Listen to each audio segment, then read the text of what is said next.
தமிழ் சினிமாவில் நீண்ட காலமாக வெற்றி பெற்ற இயக்குநர்களில் ஒருவராக இருக்கும் சுந்தர் சி தற்போது அரசியல் களத்திலும் கவனம் செலுத்தும் வகையில் முக்கிய முடிவை எடுத்துள்ளார்.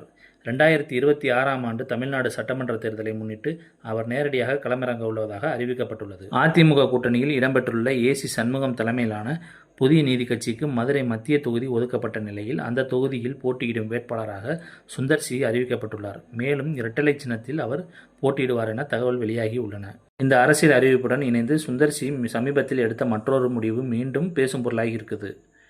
தமிழ் சினிமாவின் 2 பெரும் நட்சத்திரங்களான ரஜினி மற்றும் கமல்ஹாசன் இணைந்து நடிக்கவிருந்த பிரம்மாண்ட திரைப்படத்தை இயக்கும் வாய்ப்பிருந்து அவர் திடீரென விலகியிருந்தார். சுமார் 40 ஆண்டுகளுக்கு பிறகு ரஜினிகாந்த் கமல்ஹாசன் இணையும் இந்த படம் ரசிகர்களிடையே மிகப்பெரிய எதிர்பார்ப்பை ஏற்படுத்தியிருந்தது.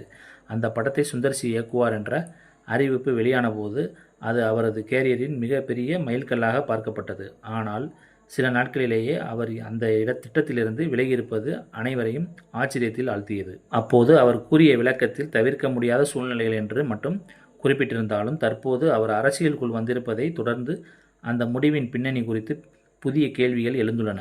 சினிமா வட்டாரத்தில் பேசப்படுவது என்னவென்றால் அரசியல் காரணங்களே இந்த முடிவுக்கு முக்கிய காரணமாக இருந்திருக்கலாம் என்பதே. கமல்ஹாசன் திமுக அணியில் செயல்பட்டு வருகிறார். அதே நேரத்தில் சுந்தர் சி அதிமுக கூட்டணியில் போட்டியிடுகிறார்.